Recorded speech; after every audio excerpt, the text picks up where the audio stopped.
الرحیم۔ آج ایک دو ضروری باتیں عرض کرنی ہیں۔ پہلی بات تو یہ ہے کہ آج انشاءاللہ 27ویں شب ہے اور 27ویں شب کو انشاءاللہ ہمارے ہاں ختم قرآن ہوگا۔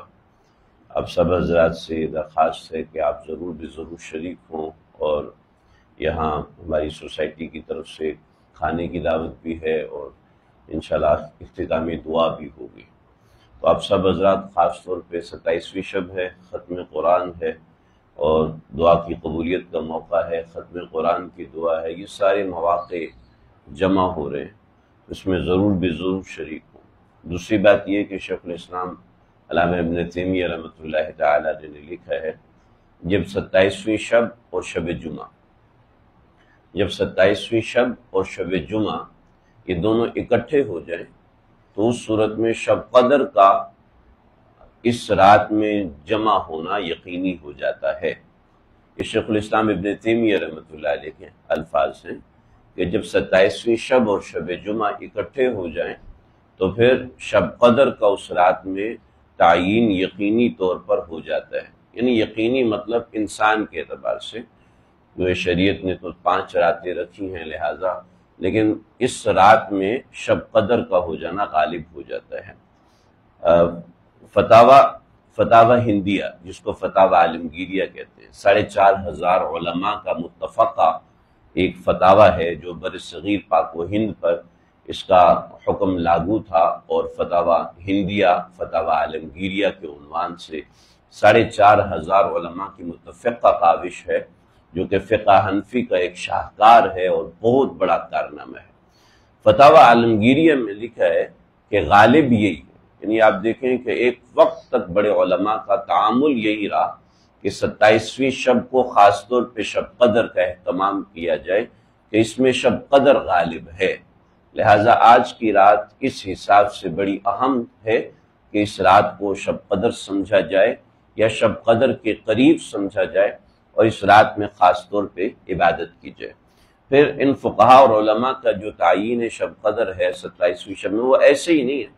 بلکہ روایت ابن سعید ابن خزیمہ میں روایت ہے، نبی علیہ السلام سے حضرت ابو ہریرہ نے پوچھا کہ یا رسول اللہ شب قدر کو کہاں تلاش کریں؟ فرمایا جب چاند کو دیکھو کہ وہ کٹورے کی شکل میں صبح نظر آ رہا ہے تو دیکھ لینا کہ وہ رات شب قدر کی رات ہے۔ چنانچہ کٹورا کا مطلب یہ ہے کہ جیسا مٹی کا پیالہ ہے، یعنی بالکل باریک ہونے کے قریب آ جائے۔ تو آپ دیکھتے ہیں کہ 28ویں شب میں چاند غائب ہونے کے قریب ہوتا ہے، 29ویں شب میں چاند غائب ہو چکا ہوتا ہے، اور 27ویں شب ایسی شب ہے کہ جس میں چاند بالکل ایک کٹورے کی شکل بنا چکا ہوتا ہے اور بالکل باریک ہو چکا ہوتا ہے۔ 25ویں شب گزری ہے تو میں آ رہا تھا تو دیکھا چاند جو ہے وہ ایک کٹورے کی شکل ہے مگر اس میں کچھ موٹائی تھی، اور 27ویں شب میں چاند میں زیادہ کٹورے کی شکل ہو جاتی ہے، جس کو نبی علیہ السلام نے فرمایا کہ یہ شب قدر ہونے کے قریب ہے۔ شب قدر میں دعائیں قبول ہوتی ہیں، اللہ تعالیٰ کی برکتیں نصیب ہوتی ہیں، اللہ تعالیٰ کے فرشتے باہر نکلتے ہیں، وہ ہاتھ ملاتے ہیں، اور فرشتوں کے ہاتھ ملانے کی نشانی یہ ہوتی ہے کہ دل پر رقت طاری ہوتی ہے اور آنکھوں سے آنسو جاری ہوتے ہیں اور دل میں نرمی پیدا ہونے لگتی ہے۔ تو یہ شب قدر کی کچھ علامات میں سے انفرادی علامت ہے کہ کسی بندے کے اوپر اس نوعیت کی کیفیات آتی ہیں، تو شب قدر کی علامت یہ جو مشہور ہے کہ روشنی ہو جاتی ہے، خوشبو آنے لگتی ہے، ایسا کچھ بھی نہیں ہے۔ آوازیں آنے لگتی ہیں گلیوں میں چلنے کی، کتے نہیں بھونکتے، ایسا کچھ بھی نہیں ہے، ایسا روایات میں نہیں آیا۔ البتہ جو 2-3 روایات میں اس کی تعیین وہ اس طریقے سے آئی ہے، علماء فقہا نے لکھا ہے کہ اس میں غالب گمان 27ویں کا ہے، ورنہ ویسے ہی شرع نے 5 راتیں متعین فرمائی ہیں کہ لیلۃ القدر کو آخری 5 راتوں میں، آخری 10 راتوں کی 5 رات یعنی طاق راتوں میں تلاش کرو۔ تو اس حساب سے آج کی رات بڑی اہم ہے اور آج کی رات ختم قرآن ہے۔ ایک مسئلہ سمجھ لیجئے، ختم قرآن کے موقع پہ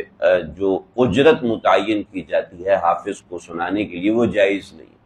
لیکن اب مسئلہ یہ ہے کہ ہم لوگوں نے اس مسئلے کو اتنا عام کیا کہ کوئی حافظ صاحب کو ہدیہ بھی دینے کو تیار نہیں ہوتا۔ تو اتنی بڑی خدمت کی، اتنی بڑی کوشش کی، پورا قرآن الف لام سے والناس تک بندہ سنائے، اور ہم بھی بے مروت ہو کے ایک سائڈ پر ہو جائیں، کوئی ہدیہ بھی نہ دے، تو یہ قرآن کی ایک بے مروتی ہے۔ لہٰذا اپنی وسعت کے اعتبار سے کچھ نہ کچھ ہدیہ ضرور دینا چاہیے تاکہ ہماری طرف سے حوصلہ افزائی ہو جائے۔ اللہ تعالیٰ سمجھنے کی توفیق۔